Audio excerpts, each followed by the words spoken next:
प्रकाश के दायक सतगुरु राम, अनंत कोटि जन सहाय के दाय करूं प्रणाम। सतगुरु को एको शब्द मन कोई लेवे मान, तो सहज होते हैं संत दास मुश्किल सुआसान। भक्ति भक्त भगवंत गुरु चतुर नाम बपु एक, जिनके पद रज परसताना सत विघ्न अनेक। सब धरती कागज करऊं, सब वन कलम कटार, सात समुद्र शाही करऊं, सतगुरु गुण लिखा न जाए। राम राम राम राम राम राम राम। आप सभी के अंदर विराजमान परमात्मा के पावन चरणों में प्रणाम। राम राम राम राम से राम राम से। आनंद श्री सतगुरु सुखराम जी महाराज की 98 वाणी। सतगुरु पारक का अंग चल रहा है। कैसे हमें पता चले कि वो सतगुरु है कि वो हदगुरु है।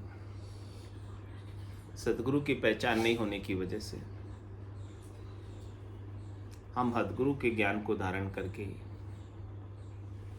समझ लेते हैं कि हमारी मुक्ति हो जाएगी, हमारा मोक्ष हो जाएगा, हम परम पद को, आनंद पद को पा जाएंगे। महाराज कह रहे कि जो परम पद आनंद पद को पाए हुए हैं, पहुंचे हुए हैं, वही आपको पहुंचा सकते। जिन्होंने परम पद आनंद पद पाया नहीं, वो परम पद में मिला नहीं सकते। तो क्या पहचान है कि उन्होंने परम पद पाया? कैसे उनके बाहर के लक्षण हम पहचाने? तो कह रहे आशा तृष्णा कल्पना करे कर्मा को नाश, सो सतगुरु सुखराम के छाड़ियो पूरब वास। परमेश्वर सूरत सदा भूले सबे विकार, सो सतगुरु सुखराम कहे पहुँचा 10वें द्वार। दर्शन करावे है दीन का इन काया के माय, सो सतगुरु सुखराम कहे दूजा कहिए नाय। बेजन जग को तार सी झारे अणभे परवाना हाथ, वे सतगुरु सुखराम कहे सब बाता की बात। जहाँ को हरि दुवो दियो सो जन तारे जीव, वहाँ बिन हरि सिमरन करो परथ न मिल सी पीव।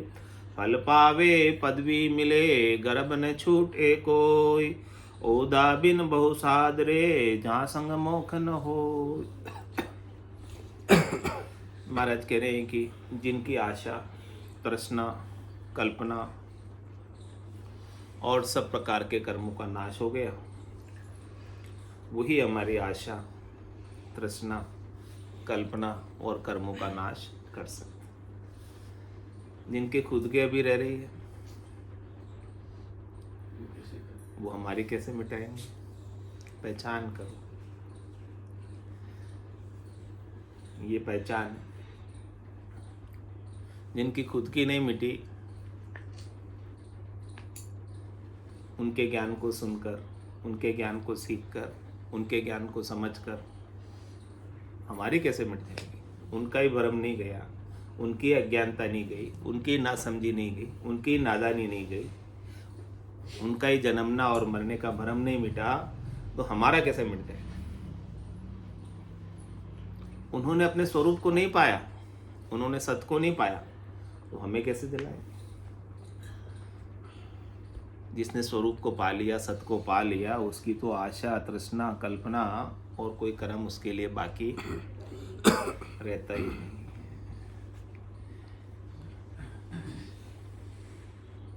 आशा तृष्णा कल्पना किसकी है? सब सुखों की है। और सुख किसके हैं? शरीर के, स्थूल शरीर के हैं और सूक्ष्म शरीर के हैं। ये तन के सुख हैं और मन के सुख हैं।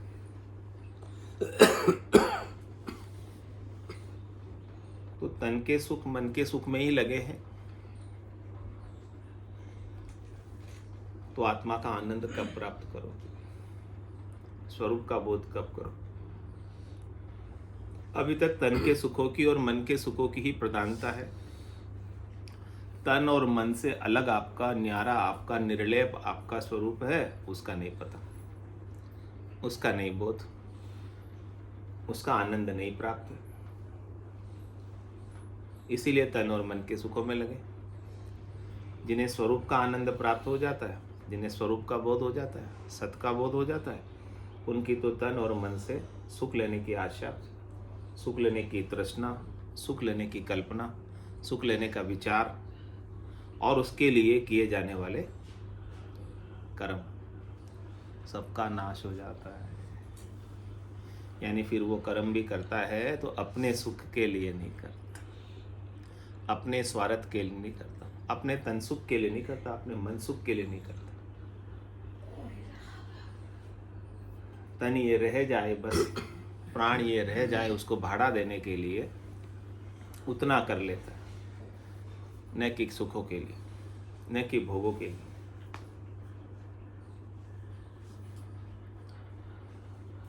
तो ये पहचान बता रहे महाराज की ऐसे सद्गुरु हैं जिन्हें शरीर के सुखों की कोई इच्छा बाकी रह नहीं गई। आशा तृष्णा कल्पना करे कर्मा को नाश। इस प्रकार से नए कर्म उनके कोई बंधते नहीं है, जिन्हें स्वरूप का बोध हो गया। और आज दिन तक जितने कर्म किए हैं वो भी नल एंड वॉइड हो जाते हैं, क्योंकि कर्म जो भी थे, पाप और पुण्य, वो सब हद में थे। और वो हद के एरिया को पार करके, बेहद के एरिया को पार करके अगम के देश में आ गए। अगम आपका स्वरूप है, जो कोई आता नहीं जाता नहीं, रहने वाला राम। तो वो रहने वाले राम में अवस्थित हो गए, स्थिर हो गए। वहाँ कर्मों की पहुँच नहीं है, वहाँ काल की पहुँच नहीं है, वहाँ पाप की पहुँच नहीं है, वहाँ पुण्यों की पहुँच नहीं है।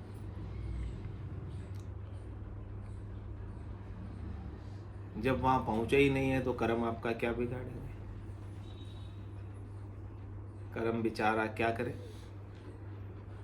जे वस्त्र सम हो, ये तो वस्त्रों के समान है, आपने पहन लिए, आप उतार दो।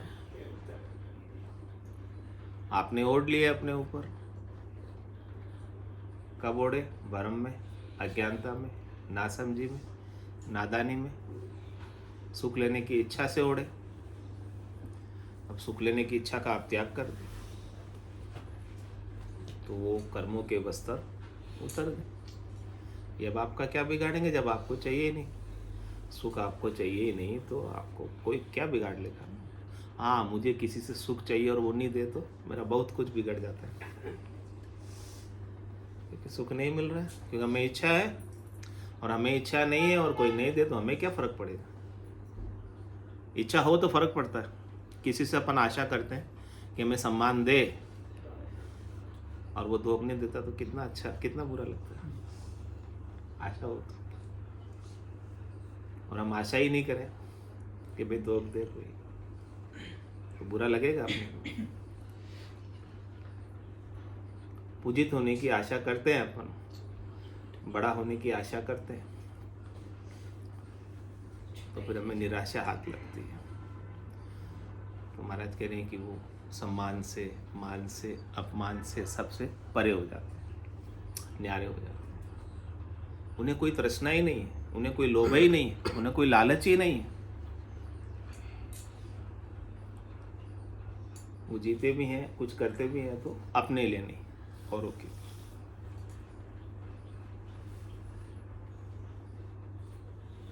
सद्गुरु ज्ञान भी दे रहे हैं तो उनका कोई निजी स्वार्थ है इसमें ज्ञान देने के पीछे?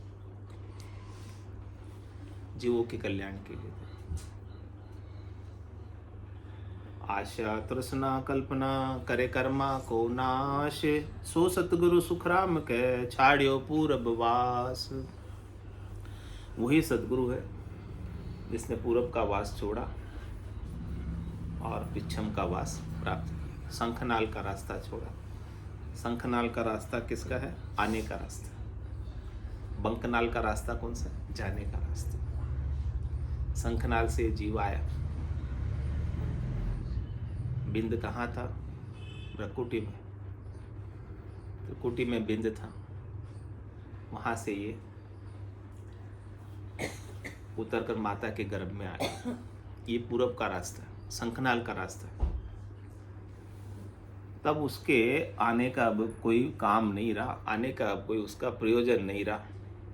अब वो वापस गर्भवास में आएगा नहीं। अब वो पश्चिम का रास्ता पकड़कर परमात्मा के देश में लीन हो गया, स्वरूप में स्थित हो गया।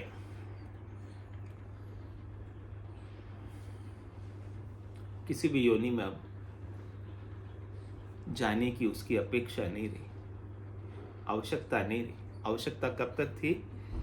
जब तक उसे सुख प्रतीत हो रहे थे कि इस शरीर में ये सुख है, इस शरीर में ये सुख है। वो सुखों को लेकर उसकी मति में वो सुख बैठ जाते हैं, उसकी वासना में वो सुख वासित हो जाते हैं, और वो वासना की पूर्ति के लिए वो शरीर धर लेते हैं। तो वापस वो पूरब का रास्ता, शंखनाल का रास्ता उसे पकड़ना पड़ता है। तो महाराज करेंगे सदगुरु वही है जिसने पूरब का रास्ता ने, शंखनाल से आने का रास्ता ही उसने छोड़ दी। त्याग करे तो तजगर आदू जासो हंसो आए।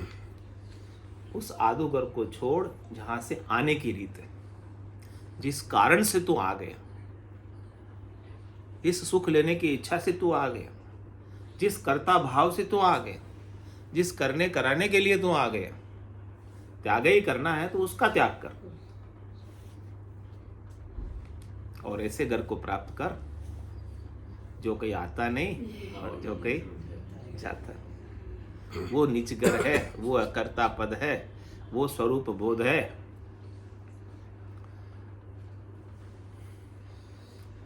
उसके लिए क्या करते हैं सदगुरु? परमेश्वर सुरत सदा भूला सबे विकार, सो सतगुरु सुखराम के पहुंचा 10वें द्वार। हमेशा परमेश्वर से व्रत रहते,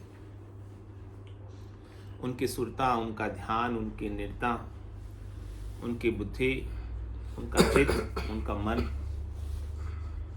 सब परमेश्वर में लग जाता है, सब स्वरूप में लीन हो जाता है। सब वहीं से निकसे और सब वहीं जाकर लीन हो। सब जन्म मुझी से पाते हैं और फिर लौट मुझी में आते हैं।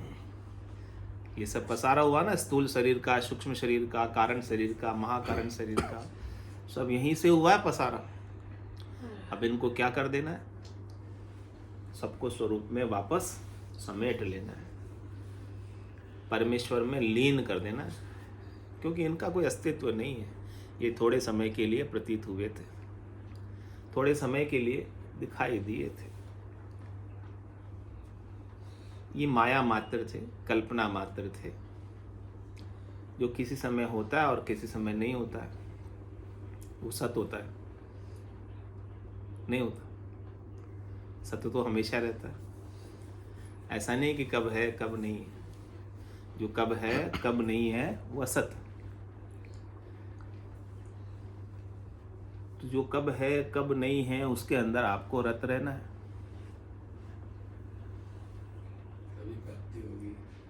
नहीं रहना रत उसमें, रत हमेशा रहना है उसी में जो हमेशा रहता है।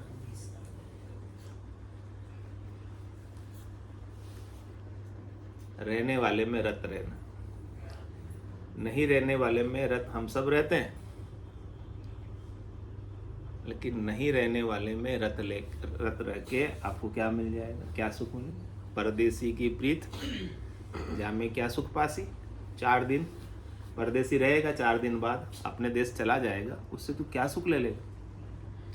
नहीं रहने वाले से क्या सुख मिलेगा? तो रत रहना है तो किसमें रहना है? रहने वाले। तो परमेश्वर सो रत सदा, जो हमेशा परमेश्वर में रत रहता है वो सतगुरु, यानी वो सत में रत रहता है। सत में जो रत रहे वो सतगुरु, और असत में जो रत रहे अदगुरु। पहचान है तो परमेश्वर सो, इधर चेयर है। तो परमेश्वर सो रत सदा, भूला सबे विकार, हद के सब विकार, नाशवान के सब विकार, असत के सब विकार भूल जाए। असत की कोई उसे, अनात्मा की उसे कोई इच्छा ही नहीं, उसे बनने का कुछ भाव ही नहीं है कि मैं कुछ बन जाऊं, मैं कुछ हो जाऊं। वो तो बने हुए को मिटा देता है। जो भी बना हुआ है वो परमात्मा बनने में उसके लिए बाधक। जो बना हुआ है वही तो परमात्मा बनने में बाधक है। बूंद बनी हुई है, वही तो उसे सागर नहीं बनने देती है। लहर बनी हुई है, वही तो उसे जल नहीं बनने देती है। सकोरा बना हुआ है, वही तो उसे मिट्टी नहीं बनने देता है। आभूषण बना हुआ है, वही तो उसे सोना नहीं बनने देता है। तो जो आभूषण बन गया वो विकार है। खोट के बिना आभूषण बनता है क्या? रूप बनता है क्या बिना खोट के?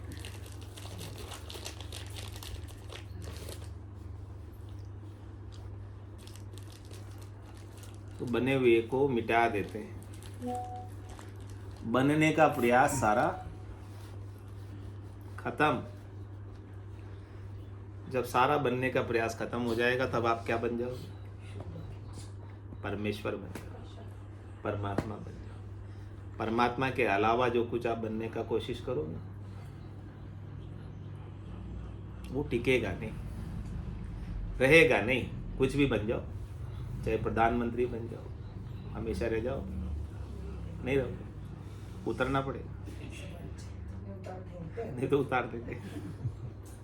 कुछ भी बन जाओ। तो महाराज कहे कि बनने का प्रयास ही जिसने छोड़ दिया वो सतगुरु है। परमेश्वर सूरत सदा, भूला सबे विकार। ये सब विकार है। कह रहे महाराज कुल पदवी छुच्छ में भाई, पणिया भरी विकारा माही, जन पदवी त्रिलोक सरावे, अगम देश संसा चल। जन पदवी यानी सतगुरु की पदवी, भक्ति करने वाले जन की पदवी की सराहना पूरी त्रिलोकी में है।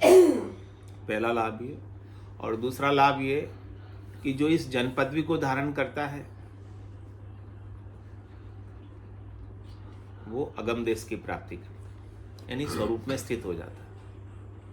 इस स्वरूप में स्थिति के अलावा जितनी भी संसार में 3 लोकों में ऊंचे से ऊंची पदवी, महाराज ने कहा कि ये सारी ऊंची से ऊंची पदवियां भी निकृष्ट है, घटिया है, बेकार है, छिलके है, छोई है, कचरा है, किसी काम की नहीं। लेकिन हमारे लिए तो उन्हीं का महत्व है, क्योंकि सबके अंदर विकार है। कुल पदवी छुच्छ में भाई, छोटी है, परम पद के सामने सब महत्वहीन है। पणिया भरी विकारा माई, और उसमें विकार भी आते हैं। इनको प्राप्त करने के लिए कितना राग द्वेष तेरी मेरी करना पड़ता है, तब मिलती है पदवियां। ऐसे नहीं मिलती संसार की, कुल की, 3 लोकों की, माया की, और मिलने के बाद हमेशा बनी रहती है। बहुत मेहनत करके तो पाई हमने, पसीना बहा कर पाई, पैसा जोड़ के पाई। हाँ हाँ, कितना समय लगाया, कितने लोगों को प्रभावित किया, तब तो मिली। अब मिलने के बाद हमेशा बनी रह जाती, फिर चली जाती, क्या फायदा। तो कुल पदवी छुच्छे में भाई, पणिया भरी विकारा माई। तो ऐसे विकारों में पड़ी हुई पदवी को पाकर आप क्या पालोगे, क्या मिल जाएगा आपको? जन पदवी त्रिलोक सरावे अगम देश हंसा चल जाए। अगम देश की प्राप्ति करनी है, चल हंसा उन देश समंजा मोती है। ऐसा देश है अजब निराला, बिनु शशि भान हो तो उजियाला, नहीं काल की चोट जिला मिल ज्योति है। चल हंसा उन देश समंजा मोती। ऐसे देश को प्राप्त कर लो जहाँ काल की चोट नहीं है, कर्मों की चोट नहीं है, राग द्वेष की चोट नहीं है, पाप पुण्य की चोट नहीं है, भरम कर्म की चोट नहीं है, जन्मने मरने की चोट नहीं है, सुख दुख की चोट नहीं है, दिन रात की चोट नहीं है, सर्दी गर्मी की चोट नहीं है, गर्भवास का भय नहीं है, 84 का भय नहीं है। ऐसे स्वरूप को क्यों नहीं प्राप्त कर लेते? तो परमेश्वर सुरत सदा भूला सबे विकार, सो सतगुरु सुखराम के पहुंचा 10वें द्वार। अब वो किधर मिलेंगे? महाराज कह रहे हैं ऐसी स्थिति आपको 10वें द्वार को पार करके जाओगे तब मिलेगी। 9 दरवाजों तक सीमित रहोगे, 9 गेट तक सीमित रहोगे तो वो मिलने वाली।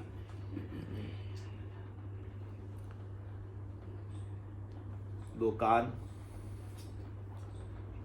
2 आंख, 2 नाक, मुंह, गुदालिंग, इन सब 9 दरवाजों से सुखों की प्राप्ति होती है। आंखों से देखने का सुख, कानों से सुनने का सुख, मुंह से 56 भोग का सुख, नाक से सूंघने का सुख,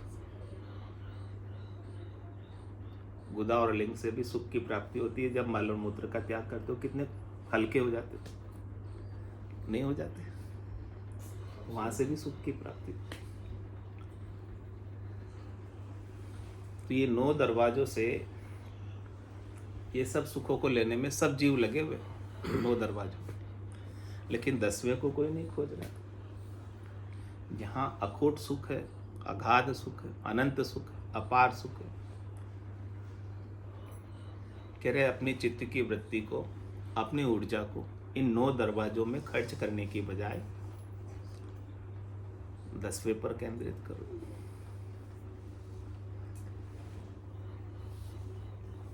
वो 10वां द्वार आपको परम आनंद की प्राप्ति कराएगा।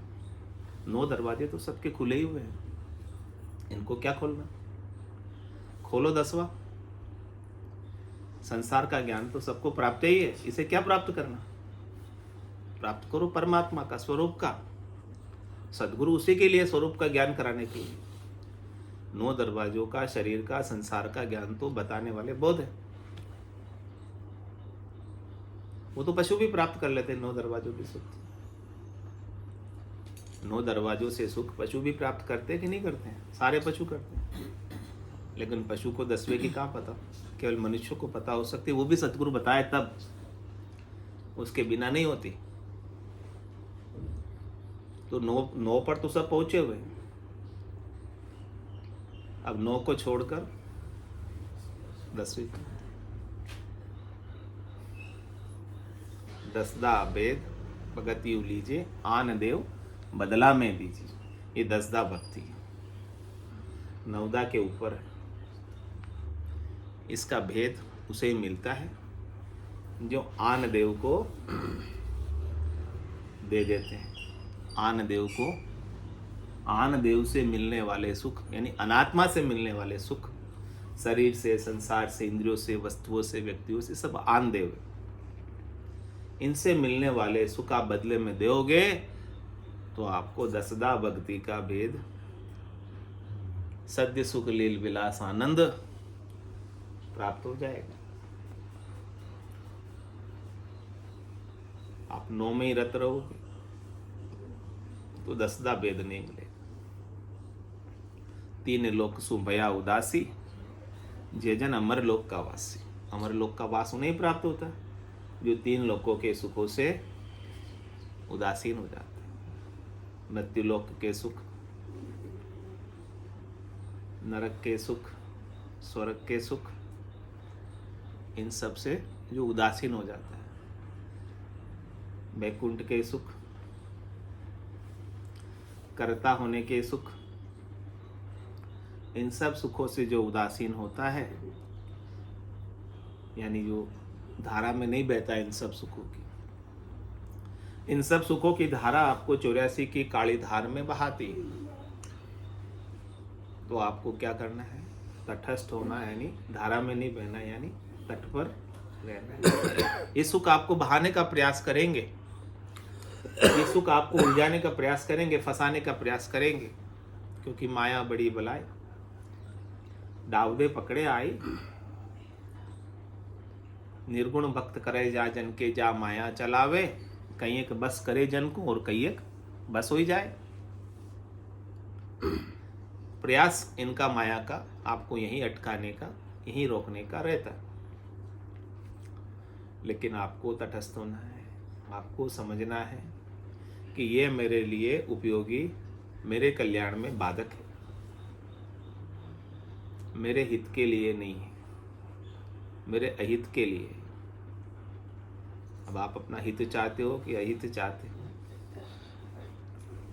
हित चाहते हो तो 3 लोकों के सुखों की प्राप्ति के सब उपाय करो या छोड़ दो, क्या करो? अब उपाय करना तो क्या करना है? सत परमात्मा की प्राप्ति। तो क्या परमेश्वर सुरत सदा भूला सबे विकार, इनको विकार मान के भूल जाओ, छोड़ दो इन्हें विकार मान के। अनात्मा के जितने भी सुख हैं वो सब विकार है। तो सो सतगुरु सुखराम के पहुँचा 10वें द्वार, वही सतगुरु है जिन्होंने 10वें द्वार का आनंद लिया। 10वें द्वार करे हंस केला, अनंत कोट संतन का मेला। आप संतों के मेलों में सम्मिलित हो जाओ। अभी तो संसार के मेले में सम्मिलित है, संसार के सम्मेलन में सम्मिलित है। अब संतों के सम्मेलन में सम्मिलित हो जाओ। 10वें द्वार को पार करके जाओगे तो आपको सब संत मिलेंगे वहाँ पर, और सब वहाँ एक जैसे होंगे, क्योंकि सबका स्वरूप से सब एक ही है। हाँ, कोई छोटा नहीं है, कोई मोटा नहीं है, कोई गरीब नहीं है, कोई अमीर नहीं है, कोई पढ़ा लिखा नहीं है, कोई बिना पढ़ा लिखा नहीं है, कोई ऊंची जाति का नहीं है, कोई नीची जाति का नहीं है। सब वहाँ पे एक जैसे। और वहाँ नई अपनी नई चीज पर आई, जो चाहो सो ले ले। वहाँ अपनी पराई भी नहीं है, तेरी मेरी भी नहीं है। यहाँ तो सब तेरी मेरी अपनी पराई है, आवश्यकता भी तो नहीं रहेगी। बालक रूप सदा हंस सारा, वहाँ पर सब बालक रूप हंस है सब। वहाँ कभी जवान होते ही नहीं है, वहाँ कभी बूढ़े होते ही नहीं है। वहाँ काम किलोल कुछ है ही नहीं, वहाँ पर कामनाएं है ही नहीं, इच्छाएं है ही नहीं, वासनाएं है ही नहीं, आशाएं है ही नहीं, तृष्णाएं है ही नहीं, मनोरथ है ही नहीं, मनोकामना है ही नहीं, संकल्प है ही नहीं, विकल्प है नहीं। ये सब इधर यही है, सब हद में, सब शरीर में, सब संसार में, सब अगम में कुछ भी नहीं है। ये सब चीज़ें है ही नहीं वहाँ। तो जिन्होंने ऐसी सब चीज़ें जहाँ कुछ नहीं है उस देश को पाया, 10वें द्वार को लांग कर, 9 दरवाजों के सुखों को छोड़कर। 9 दरवाजों से सुखों की इच्छा होती तो जीव 9 दरवाजों से ही जाता है।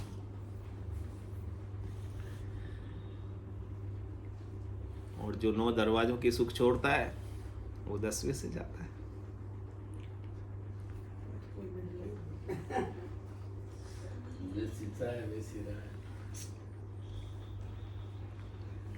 जिसकी जैसी मति में जिसका महत्व है उसके अनुसार वो चला जाता है। मति में जिसका जितना महत्व, जैसा महत्व है उसके अनुसार वो अंत मति सो गति। आपकी मति तो बदलनी है, मति तो फेरनी, और क्या करना है? आपकी मति अभी इधर है, सन्मुख करनी है परमात्मा। नहीं, हमने हमारे बुआ जी को देखा है, 10वां द्वार से गए। हाँ, जिसकी घंटे इसी में रहते। ऐसे कपाल क्रिया करने लगे तो पंडित बोले कपाल इनका खुला हो। कपाल क्रिया की जरूरत नहीं पड़ी। सही है। तो मति ही फेरनी है आपकी, मति को आपको ऊर्ध्वगामी करना है, ऊपर करना है। चोरी से लेकर बिल्कुल बाल हुआ थे 14 साल की उम्र में।